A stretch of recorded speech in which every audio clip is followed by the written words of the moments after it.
தலைவர் வேட்பாளர்களை யாரெல்லாம் அறிவிச்சாரோ அவங்களுக்கு மிகப்பெரிய வரவேற்பு கொடுத்துக்கிட்டு இருக்காங்க.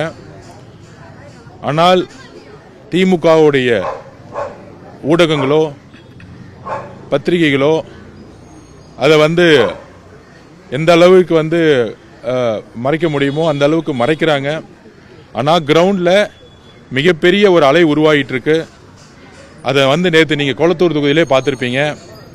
பெரம்பூர்லேருந்து நாமினேஷன் முடிச்சுட்டு ஜஸ்ட்டு கொளத்தூரில் பிரச்சாரத்துக்கு போகும்பொழுது ஒட்டுமொத்த மக்கள் கூட்டமும் எல்லா சாலைகளும் நின்னாங்க. மிகப்பெரிய ஆதரவு அலை உருவாச்சு. இளைஞர்கள், பெண்கள் எல்லோரும் ஓடி வந்தாங்க தலைவரை பார்க்கறதுக்கு. கட்சி சார்பாவோ மாவட்ட செயலாளர் சார்பாவோ எந்த விதமான கட்சிக்காரர்களும் நேற்று ஆர்கனைஸ் பண்ணவே இல்லை. ஸோ அப்படி ஒரு அலை உருவாச்சு. அதை நேற்று ஈவினிங்கே பதிவு பண்ணியிருந்தேன். காவல்துறை எந்த அளவுக்கும் எங்களுக்கு சப்போர்ட் பண்ணல. அதனால் பிரச்சாரத்தை ரொம்ப விரைவாகவே முடிச்சுட்டு மக்களுடைய பாதுகாப்புக்காகவே நேற்று தலைவர் கிளம்பினார் கொளத்தூர்ல இருந்து. அதனால வில்லிவாக்கத்துக்கு வர முடியல. ஆனால் கூடிய சீக்கிரத்தில் தலைவர் விஜய் அவர்கள் வில்லிவாக்கத்தில் மிகப்பெரிய பிரச்சாரத்தை மேற்கொள்வார் அப்படின்னு ஒரு உறுதி கொடுத்தாரு அந்த மக்களுக்கு. ஏன்னா நேற்று கொளத்தூர் மக்களுக்கு மிகப்பெரிய ஆபத்து நடந்திருக்கும். எப்படி கரூரில் நடத்தினாங்களோ, செந்தில் பாலாஜி நடத்தி இன்னைக்கு தொகுதியை மாறி கோயம்புத்தூர்ல போய் பயந்துட்டு நிற்கிறாரோ, அதே மாதிரி கொளத்தூரில் அங்கே இருக்கக்கூடிய அமைச்சர்கள் வச்சுட்டு நடத்த பார்த்தாரு. ஆனால் அதை நாங்கள் உணர்ந்து எவ்வளோ சீக்கிரம் முடியுமோ விரைவாக எங்களுடைய பிரச்சாரத்தை முடிச்சுக்கிட்டு கிளம்பிட்டோம். அந்த அளவுக்கு காவல்துறை எந்த சப்போர்ட்டும் நேற்று பண்ணல. அது மீடியா, உங்கள் மீடியாவே லைவ்ல காமிச்சாங்க. ஆனால் இன்றைக்கு வருத்தத்திற்குரிய ஒரு பேரதிர்ச்சி காலையில் ஊடகங்களில் வந்துகிட்டு இருக்கு. எங்கள் தலைவர் மேலேயே எஃப்ஐஆர் ஃபைல் பண்ணியிருக்கிறாங்க. எங்கள் தலைவர் என்ன தப்பு செய்தார்? மாண்புமிகு முன்னாள் முதலமைச்சர் திமுக தலைவர் மு.க. ஸ்டாலின் அவர்களே, இன்னைக்கும் பல்வேறு இடத்துல தேர்தல் அலுவலர்களா திமுக காரங்களை தான் அப்பாயின்மெண்ட் பண்ணியிருக்காங்க. காவல்துறை அதே காவல்துறை தான் இருக்கிறாங்க. இன்னைக்கும் மு.க. ஸ்டாலின் சார் பேச்சை கேட்டுக்கிட்டு தான் இந்த காவல்துறை செயல்படுது. அவர் என்ன தப்பு பண்ணாரு? மாண்புமிகு மு.க. ஸ்டாலின் சார் அவர்களே, உங்ககிட்ட 26 கட்சி கூட்டணி இருக்கு, பணபலம் இருக்கு, 75 வருஷ கட்சிங்கிறீங்க, மிகப்பெரிய அடித்தளம் இருக்குங்கிறீங்க, கட்டமைப்பு இருக்குங்கிறீங்க. நாங்க என்ன தப்பு செஞ்சோம்? இதுதான் நாங்க மக்கள்கிட்ட கொண்டு போறோம். நாங்க என்ன தப்பு செஞ்சோம்? எம்ஜிஆர் முடக்கணும்னு நினைச்சீங்க, அம்மா ஜெயலலிதா அம்மா முடக்கணும்னு நினைச்சீங்க. ஆனா அதுக்கப்புறம் உங்களை எதிர்க்கிறதுக்கு யாருமே இல்லைங்கிற ஒரு மமதையில நீங்க தேர்தலில் வெற்றி பெற்றுட்டு இருந்தீங்க. தேர்தலில் வெற்றி பெற்று உங்க குடும்ப ஆட்சி மூலியமா உங்க மருமகனுக்கும், உங்க மருமக சபரீஷனுக்கும், உங்க மகன் உதயநிதிக்கும் இந்த ஆட்சியை தாரவாத்து ஊழல் பண்ணி ஒட்டுமொத்த சொத்தையும் உங்க குடும்பத்துக்கு மட்டுமே நீங்க கொடுத்தீங்க. அதை நாங்க உறுதியா மக்கள்கிட்ட கொண்டு போய் சேர்க்கிறோம். எங்களுடைய பிரச்சாரத்து மூலியமா சேர்க்கிறோம். உங்களுடைய அமைச்சர் நேரு அவர்கிட்ட எத்தனை கோடி ரூபாய் ஊழல் பண்ணாங்கிறது ஈடி என்ன சொன்னுச்சு? சேகர் பாபு மேல என்ன ஊழல் குற்றச்சாட்டு இருக்கு? இந்த செந்தில் பாலாஜி மேல என்ன ஊழல் குற்றச்சாட்டு இருக்கு? அந்த ஊழல்லாம் சேர்ந்து அந்த பணம் எல்லாம் உங்க குடும்பத்துக்கு வந்துச்சுங்கிறத மக்களுக்கு தெரியும். அதை நாங்க பிரச்சாரம் மூலயமா நாங்க சொல்றோம். நாங்க ஆனா மக்கள் பாதுகாப்பு இல்லை, பெண்கள் பாதுகாப்பு இல்லை. 12 வயசு குழந்தை, 12ஆம் கிளாஸ் படிக்கிற குழந்தை கழிவறை கொள்ளும் பொழுது கற்பழிக்கப்பட்டு கொல்லப்படுறாங்க. இதெல்லாம் சொல்லக்கூடிய ஒரே தலைவர் எங்களுடைய தலைவர் விஜய் அவர்கள். அவரை முடக்கணும், அவரை பேச விடக்கூடாது. பேசினா முன்னாடி எஸ்ஓபி போட்டு போலீஸ் பர்மிஷன் கொடுக்காம 30 நாளுக்கு ஒரு தடவை தான் போலீஸ் பர்மிஷன் கொடுக்கணும்னு சொல்லிட்டு 5 மாசத்தை முடக்கினாங்க. இப்ப எலெக்ஷன் கமிஷன் வந்த பிறகு பர்மிஷன் நிப்பாட்ட முடியாதுன்னு மு.க. ஸ்டாலின் அவர்களுக்கு நல்லாவே தெரியும். ஆனால் அப்படி பர்மிஷன் வாங்கின பிறகு எந்த காவல்துறையையும் அலோவ் பண்றதே இல்லை. இன்னைக்கும் இருக்கக்கூடிய சிட்டி கமிஷனரா இருக்கட்டும், இங்க இருக்கக்கூடிய திரு மு.க. ஸ்டாலின் சார் அவர்களால் தான் அப்பாயின்மெண்ட் பண்ணப்பட்டவர். அவர் இன்னைக்கும் மு.க. ஸ்டாலின் சார் கிட்ட பேசிக்கிட்டு தான் முடிவு எடுக்கிறாங்க. இதுதான் துர்பாக்கியமான நிலைமை தமிழ்நாட்டில் போயிட்டு இருக்கு. எலெக்ஷன் கமிஷனருடைய மேடம் நேர்மையானவங்க, அவங்க பேச்சை இங்க கேட்க மாட்டேங்கிறாங்க காவல்துறை. இதை கடுமையாக நாங்கள் எலெக்ஷன் கமிஷன் மேடம் போய் சொல்லுவோம், அர்ச்சனா பட்நாயக் மேடம் சொல்லுவோம். நாங்க தேர்தல் அலுவலர்கள் பெரும்பாலும் நிறைய இடத்துல நேர்மையா இருக்கிறாங்க.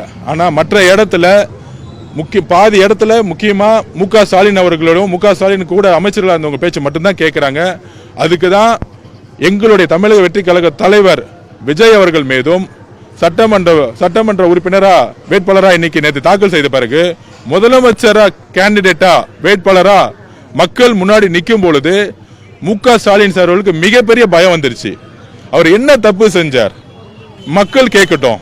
நேத்து கொளத்தூர்ல இருக்கக்கூடிய பெண்களே நேத்து கேட்டாங்க, எவ்வளவு பஸ் உள்ள விட்டாங்க, தேவையில்லாத ஆம்புலன்ஸ் உள்ள விட்டாங்க, எது கொளத்தூர்ல இது வரைக்கும் அந்த மாதிரி பஸ் வந்ததா பார்த்ததே கிடையாதுங்கிறாங்க. அங்க இருக்க மக்களே, சமூக ஊடகத்துல அங்க இருக்கிற மக்கள் ஒரு 60 வயசு பெண்மணி சொல்லியிருப்பாங்க, எந்த அளவிற்கு திமுக காரங்க எங்களுடைய பிரச்சாரத்தை முடக்குறாங்க. குறிப்பா மு.க. ஸ்டாலின் சார் அவர் தொகுதிக்குள்ள எங்க தலைவர் வந்தவொடனே அவர் ரோட் ஷோ போகும்போது மக்கள் கூட்டம் எங்கேயுமே வரல. ஆனா எங்க தலைவர் வந்தோடனே ஒரு மக்கள் பேரலை உருவாச்சு. ஆனா போலீஸ் சாலைகளை வரமுறைப்படுத்தல அப்படின்னா மக்களுடைய பாதுகாப்புக்கு உத்தரவாதம் இல்லை. இதுதான் கரூர் இன்சிடென்ட் சொல்லுச்சு. இந்த இவங்களுடைய அரசியல், மு.க. ஸ்டாலின் சாரோடைய அரசியலுக்காக மக்கள் செத்தாலும் பரவாயில்லன்னு கரூர்ல காவல்துறை எங்களுக்கு சப்போர்ட் பண்ணல. அதே மாதிரி நேற்று கொளத்தூர்ல தன்னுடைய சொந்த தொகுதி மக்களுக்கு எந்த பிரச்சனை ஆனாலும் பரவாயில்லன்னு சொல்லிட்டு இன்ஸ்ட்ரக்ஷன் கொடுத்து காவல்துறை எந்த இடத்துல செயல்படல. 10 போலீஸ் ஆபீசர் மேல போலீஸ்காரங்க மேல நேற்று கொளத்தூர்ல கிடையாது. முதலமைச்சருக்கு 2000 பேர் போலீஸ் பாதுகாப்பு கொடுக்காங்க, ஆனா அவர் கூட மக்கள் கிடையாது.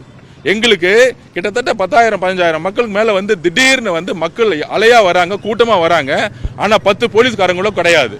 மக்களுடைய பாதுகாப்பையும் சாலையும் ஒழுங்குபடுத்தக்கூடிய பொறுப்பு காவல்துறைக்கு மட்டும்தான் இருக்கு. நாங்கள் ஒரு வேட்பாளர்கள், எல்லா வேட்பாளர்களும் ஒரே மாதிரி இன்னைக்கு முதலமைச்சர் கிடையாது. முதலமைச்சருக்கு முன்னாள் முதலமைச்சர் மு.க. ஸ்டாலின் 2000 போலீஸ், ஆனா எங்களுடைய தலைவர் வரும்பொழுது கிட்டத்தட்ட 20,000-25,000 மக்கள் ஒரு இயற்கையாவே வரும்பொழுது ஏன் காவல்துறை சரியாக ஒழுங்குமுறைப்படுத்தல? இதுதான் எங்களுடைய கேள்வி. அதுக்கு எங்களுடைய கடுமையான கண்டனங்கள், எங்களுடைய தாழ்வான வேண்டுகோள். அரசியலை நம்ம ஜனநாயக பூர்வமா மக்கள்கிட்ட போய் எதிர்கொள்வோம். ஆனால் திமுக தலைவர் ஸ்டாலின் சார் அவர்களே மக்களுடைய உயிரை பணயம் வைத்து மற்ற கட்சிகள் மேல பழிய போட்டு, குறிப்பா எங்க தலைவர் விஜய் சார் மேல பழிய போட்டு எங்களுக்கு கெட்ட பேரை நடத்தி நீங்க நல்ல பேர் உருவாக்கி அரசியல் ஜெயிக்கணுங்கிற ஒரு போலியான ஒரு கருத்தை உருவாக்கக்கூடிய அரசியலை நிப்பாட்டுங்க. மக்களுடைய பாதுகாப்பை உறுதிப்படுத்துங்க. 50 வருஷம் அரசியல்வாதின்னு சொல்றீங்களே, கரூர்ல 41 மக்கள் இறந்த பிறகுமா உங்களுக்கு இன்னும் புரியல? எதுக்காக உங்க தொகுதிக்குள்ள, கொளத்தூர் தொகுதிக்குள்ள வரும்போது காவல்துறையை முடக்குனீங்க? இது எங்களுடைய கேள்வி. அப்படி நார்மலா ஒரு பிரச்சாரம் பண்ண எங்க தலைவரும் பொழுது இன்னைக்கு எங்களுடைய தலைவர் விஜய் சார் மேலையும் முதலமைச்சராக வரக்கூடிய எங்களுடைய விஜய் அவர்கள் மீதும் எஃப்ஐஆர் ஃபைல் பண்ணது முடக்கக்கூடிய செயல் அல்ல, மிரட்டக்கூடிய செயல். இதற்கு நாங்கள் சட்ட ரீதியான போராட்டத்தை நாங்கள் அணுகுவோம். கண்டிப்பா எலெக்ஷன் கமிஷன் கிட்ட இந்த ஒருதலை பட்சமா காவல்துறை செயல்படுறதை நாங்க சொல்லுவோம். காவல்துறையோட ஆபீசரை குறை சொல்றதோட அது இன்ஸ்ட்ரக்ஷன் பண்ணக்கூடிய திரு மு.க. ஸ்டாலின் அவர்கள் மேல அவர்கள் தான் காரணம். அதை நாங்க பதிவு பண்றோம். கூடிய விரைவில் மக்களுக்கு தெரியும் என்ன உண்மை அப்படின்னு. கொளத்தூர் மக்களுக்கு தெரியும். எந்த கட்சிக்காரங்களும் நாங்க ஆர்கனைஸ் பண்ணவே இல்லை. இது அன்ஆர்கனைஸ்டு மக்களுடைய எழுச்சி அலை. மக்கள் ஒரு தலைவரை பார்க்க வரும்பொழுது, இயற்கையாக வரும்பொழுது அதை ஒழுங்குமுறைப்படுத்த வேண்டிய பொறுப்பு காவல்துறைக்கு தான் இருக்கிறது. ஆனால் அந்த காவல்துறை இன்றைக்கும் மு.க. ஸ்டாலின் சாருடைய பேச்சை கேட்டுக்கிட்டு மக்களுக்கு என்ன வேணா நடக்கட்டும்ங்கிறத அவங்க பதிவு பண்ணிட்டே இருக்கிறாங்க. அதுக்கு தான் நாங்க இதை மக்கள்கிட்ட பதிவு பண்றோம். இது எவ்வளவு பெரிய மன வலியா எங்க தலைவருக்கு இருக்கும். நாங்க என்ன தப்பு செஞ்சோம்? மக்கள்கிட்ட பிரச்சாரம் பண்றது தவறா? அவர் மேல இன்னைக்கு தலைவர் விஜய் அவர்கள் மேல எஃப்ஐஆர் போட்டது எவ்வளவு ஜனநாயகத்தினுடைய அநியாயம் மக்களுக்கு தெரியும், பெண்களுக்கு தெரியும். இது ஒரு அநியாயம்னு. எம்ஜிஆருக்கு என்ன அநியாயம் பண்ணாங்களோ, ஜெயலலிதா அம்மாக்கு என்ன அநியாயம் பண்ணாங்களோ, அதே மாதிரி விஜய் அவர்களுக்கும் அந்த அநியாயம் நடந்துட்டு இருக்கு. இதை நாங்க வன்மையாக மக்கள்கிட்ட கொண்டு போய் செய்வோம். தேர்தல் விதிமுறை மீறினால்தான் அந்த எஃப்ஐஆர் பதிவு பண்ணிருக்காங்க. குறிப்பா அனுமதி பெற்ற ஒலிபெருக்கை விட அதிகமா எண்ணிக்கை வச்சது, கூட்டத்தை சேர்த்தது, இதுதான் தேர்தல் ஆணையத்தில் பதிவு பண்ணிருக்காங்க, வழக்கா பதிவு பண்ணிருக்காங்க. காவல்துறை மேற்கொண்டு குற்றச்சாட்டு முன்வைக்கிற எங்கேயுமே அதாவது தலைவர் மேலேயும் 5000 பேர் மேலேயும் எஃப்ஐஆர் ஃபைல் பண்ணதா இன்னைக்கு நியூஸ்ல பார்த்துட்டு இருக்கேன். 5000 பேரை நாங்க கூப்பிடவே இல்லை. எந்த மாவட்ட செயலரும் போய் வண்டியை வச்சுக்கிட்டோ இல்ல வேன்ல வச்சுக்கிட்டோ போய் எங்கேயும் ஆர்கனைஸ் பண்ணவே இல்லை. அந்த 5000 பேர் யாரு? பொதுமக்கள் தானே. ஒரு தலைவரை பார்க்க வர்றதுக்கான இயற்கையா வீட்டை விட்டு விளங்கி வராங்க. இப்ப நான் தெருத்துறா நடந்துட்டு இருக்கேன், வீட்டுல இருந்து இறங்கி ஓடி வராங்க ஒரு 100 பேர். நான் தெருமுறை பிரச்சாரம் தான் பண்ணிட்டு இருக்கேன். மக்கள் ஓடி வரும்போது நீங்க வராதீங்க நம்ம நிப்பாட்ட முடியுமா? மக்கள் ஓடி ஒரு தலைவரை பார்க்க தேடி வர்றது ஒரு இயற்கை. ஆனா அந்த இயற்கையான சம்பவம் மு.க. ஸ்டாலின் அவர்களுக்கு கிடையாது. அவருக்கு இயற்கையாக மக்கள் கூட்டம் கிடையாது, காசு வச்சு கூட்டிட்டு வராங்க. அந்த ஒரு பொறாமையோட உச்சபட்சத்துல தான், அந்த பயத்தோட உச்சபட்சத்துல தான் காவல்துறையை வச்சு எங்க தலைவர் விஜய் அவர்கள் மேல எஃப்ஐஆர் ஃபைல் பண்ணி கூட இருந்த பொதுமக்கள் மேல எஃப்ஐஆர் ஃபைல் பண்றாங்கன்னா இது வந்து எந்த மாநிலத்துமே நடக்காது. ஆக்சுவலா அந்த அளவிற்கு மு.க. ஸ்டாலின் சார் அவர்களும் திமுக காரங்களும் எங்க தலைவர் விஜய் சார் மேல ஒரு எஃப்ஐஆர் ஃபைல் பண்றாங்கன்னா எந்த அளவிற்கு பயத்தோட உச்சகட்சம். இன்னைக்கு இபிஎஸ் அதிமுக பொதுச்செயலர் இபிஎஸ் அவர்கள் வந்து எல்லா இடத்துலையும் பிரச்சாரம் பண்றாரு. அவர் மேல ஏதாவது எஃப்ஐஆர் போட்டிருக்காங்களா? அவர் வந்து ஃப்ரீயா வந்து பிரச்சாரம் பண்ணிட்டு இருக்காரு. ஏன்னா அவங்களுக்கு வந்து இபிஎஸ் அவர்கள் வந்து ஒரு காம்படிஷனே கிடையாது, ஒரு போட்டியே கிடையாது. எங்களுடைய தலைவரை பார்த்து தான் மு.க. ஸ்டாலின் அவர்களுக்கு பயம். அதனாலதான் அவர் மேல எஃப்ஐஆர் போட்டிருக்காங்க. இந்த மிரட்டல்களுக்கெல்லாம் வந்து எங்க தலைவரும் சரி எங்க கட்சியும் பயப்படாது. மக்களுக்கு நாங்க உண்மையா இருப்போம், நேர்மையா இருப்போம், நம்பிக்கையா நாங்க எங்களுடைய பயணத்தை தொடருவோம். எங்க ஒன்னே ஒண்ணு புரிஞ்சுக்கோங்க, எல்லா கட்சி தலைவரும் பிரச்சாரம் பண்றாங்க, பின்னாடி யாருமே போறதை ஃபாலோ பண்ணி போறது இல்ல. இருசக்கர வாகனங்களை எடுத்துக்கிட்டு எல்லா பிரச்சார கூட்டங்களையும் தொடர்ந்து விஜய் ஃபாலோ பண்ணாலும் அது நாங்க திருப்பியும் பதிவு பண்றோம். பெரம்பூர் கூட்டத்துல காவல்துறை எவ்வளவு அழகா சாலையை ஒழுங்குபடுத்தி அந்த இடத்துல பேரிகார்ட் போட்டு அவர் பிரச்சாரம் பண்ணிட்டு வந்தார். பெரம்பூர்ல நாங்க ஏதாச்சும் பிரச்சனைன்னு சொன்னோமா? நாங்க அப்படி சொல்லவே இல்லை. பெரம்பூர்ல காவல்துறை சிறப்பாக செயல்பட்டுச்சு, மக்களோட பாதுகாப்புக்கு அவங்க உத்தரவாதம் கொடுத்தாங்க. ஆனா ஏன் கொளத்தூர்ல நடக்கல? ஏன்னா கரூர் இன்சிடென்ட் மாதிரியே செந்தில் பாலாஜியை ஃபாலோ பண்ணி சேம் நேத்து வந்து மு.க. ஸ்டாலின் அன்னைக்கு மு.க. ஸ்டாலின் அவருக்கு அதே மாதிரி நேத்து வந்து திட்டம் போட்டாரு. அதை நாங்க வந்து புரிஞ்சுக்கிட்டு நாங்க வந்து எங்களுடைய பிரச்சாரத்தை பாதியை நிப்பாட்டிட்டு கிளம்பிட்டோம். மக்கள் பாதுகாப்புக்காக நாங்க திருப்பியும் பதிவு பண்றோம். கட்டுக்கடங்காத கூட்டங்கிறது மக்கள் கூட்டம். எங்களுடைய கட்சிக்காரங்க யாருமே கிடையாது. நாங்க பஸ்லயோ இல்ல வேன்லயோ மக்களை கூட்டிட்டு வந்து நாங்க வந்து நிப்பாற்றக்கூடிய பழக்கம் தமிழக வெற்றி கழகத்துக்கு கிடையாது. சாலைகள் பெரம்பூர் மாதிரி சாலைகளை ஒழுங்குபடுத்தினா எங்க தலைவர் வர போறாரு, ஒரு 20 நிமிஷம் பேச போறாரு, மக்களை காமிக்க போறாரு, ஒரு 20 நிமிஷத்துல கிளம்ப போறாரு. நேற்று சீக்கிரமே நாமினேஷன் முடிஞ்சிச்சு, அதனால சீக்கிரமே வந்து அந்த இடத்துக்கு போக வேண்டிய சிச்சுவேஷன். ஏன்னா அவர் வந்து நடு ரோட்ல எங்கேயுமே ஹோல்ட் பண்ண முடியாது. அவர் எங்க நிக்கிறாரோ கூட்டங்கள் கட்டுக்கடமா அவர் பஸ் சுத்தி நிக்கும், இல்ல அவர் வேனை சுத்தி நிக்கும். அதனால அந்த பிரச்சாரம் முடிஞ்ச உடனே, நாமினேஷன் சீக்கிரம் முடிஞ்ச உடனே நேத்து கூட வீட்டுல இருந்து நாமினேஷன் வரக்கூடிய பெரம்பூர் பாயிண்ட் வரைக்கும் போலீஸ் வந்து நல்லா செயல்பட்டு இருந்தாங்க, ரோட ஃப்ரீ பண்ணி வச்சிருந்தாங்க. அதனால நாமினேஷன் பண்றதுக்கு சீக்கிரமே வந்துட்டாங்க. நாங்க நினைச்சோம் ஒரு 1.5 மணி நேரம் ஆகும் நினைச்சோம், ஆனா சீக்கிரமே 1/2 மணி நேரத்துல வந்துட்டோம். ஆனா பெரம்பூர்ல இருந்து கொளத்தூர் முதலமைச்சருடைய தொகுதிக்குள்ள போறதுக்குள்ள பல்வேறு பிரச்சனைகளை நாங்க எதிர்கொண்டோம். ஏன்னா அது முதலமைச்சர் மு.க. ஸ்டாலினோட தொகுதி, அந்த தொகுதிக்குள்ள வந்து அவர் தோத்துருவாருங்கிற ஒரே பயம். அதனாலதான் காவல்துறை முடக்கப்பட்டது. இதை ஒரு தலைபட்சமா இருக்குன்னு உங்க மீடியாவே நேற்று லைவ்ல காமிச்சாங்க. எங்கேயுமே ஒரு இடத்துல கூட காவல்துறை கிடையாது, உங்க மீடியாவே சொல்லியிருக்கு. அதுக்கப்புறம் அந்த தவறு செஞ்சுட்டு இன்னைக்கு எங்க தலைவர் விஜய் அவர்கள் மேல எஃப்ஐஆர் ஃபைல் பண்ணி கேஸ் ஃபைல் பண்ணிருக்காங்க. பொதுமக்கள் மேலேயும் கேஸ் ஃபைல் பண்ணிருக்காங்க. அதுக்கு இந்த தமிழக மக்கள் தக்க பாடம் கொடுப்பாங்க. தேங்க்யூ.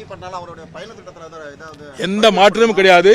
எங்க கிட்ட உண்மை இருக்கு, எங்க கிட்ட நேர்மை இருக்கு. அதான் சொன்னேன், எம்ஜிஆர் அவர்கள் இதே மாதிரி கேஸ் போட்டு அன்னைக்கு இருந்த கருணாநிதி சார் வந்து இப்போ காவல்துறை வச்சு மிரட்டினாங்க, கேஸ் ஃபைல் பண்ணாங்க, தொண்டர்கள் அடிச்சாங்க, பொதுமக்கள் கூட வரதை கூட நிப்பாட்டினாங்க. அதே மாதிரி அம்மா ஜெயலலிதா மேலேயும் கேஸை ஃபைல் பண்ணி என்னென்னவோ செஞ்சாங்க. அதுக்கப்புறம் ஒரு மிகப்பெரிய ஆளுமே எங்க தலைவர் வரதை பார்த்து மு.க. ஸ்டாலின் சார் அவர்களுக்கும் குடும்பத்துக்கும் பயம் இருக்கு. அதனாலதான் இந்த எஃப்ஐஆர் வந்து அவங்களுடைய காவல்துறை இன்னைக்கும் சிட்டி கமிஷனராக இருக்கட்டும், அங்க இருக்கக்கூடிய அதிகாரிகள் எல்லாம் கீழே இருக்க அதிகாரி இன்ஸ்பெக்டர் என்ன சொல்றாங்கன்னா, சார் சிட்டி கமிஷனர் எங்களுக்கு கால் வருது, மேல இருந்து கால் வருது, நாங்க நேர்மையா இருக்கணும்னு நினைச்சாலும் மேல இருந்து எங்களுக்கு பிரஷர் வருது. இந்த சிட்டி கமிஷனரும் மெத்தவங்களை மாத்தலன்னா இந்த காவல்துறை சென்னையில் செயல்படாது, தமிழ்நாடு முழுசும் வந்து உடனடியாக காவல்துறையை மாத்தணும்னு கீழே இருக்க அதிகாரிகளே சொல்றாங்க. அதை கண்டிப்பா தேர்தல் கமிஷன் நாங்க முறையிடுவோம். தேங்க்யூ. என்ன திட்டம் இருக்கோ அதே திட்டம் கண்டினியூ ஆகும். எத்தனை எஃப்ஐஆர் போட்டாலும், என்ன மிரட்டல் கொடுத்தாலும், அவருக்கு என்ன அழுத்தம் கொடுத்தாலும், திமுக கிட்ட இருந்து என்ன திமுகவோட காவல்துறை மேல எத்தனை எஃப்ஐஆர் போட்டாலும் அந்த எஃப்ஐஆரை தூக்கி எழியக்கூடிய வலிமை தமிழக மக்களுக்கு இருக்கு, பெண்களுக்கு இருக்கு. பெண்கள் தக்க பாடம் கொடுப்பார்கள் மு.க. ஸ்டாலின் அவர்களுக்கு. நேற்று பொதுமக்கள் மேல 5000 பேருக்கு மேல எஃப்ஐஆர் ஃபைல் பண்ணிருக்காங்க. யார் நீங்க? யார் அதிகாரம் கொடுத்தது? ஏன்னா அது மு.க. ஸ்டாலினுடைய காவல்துறை. அதுக்கு தமிழக பெண்கள் தக்க பாடம் கொடுப்பாங்க.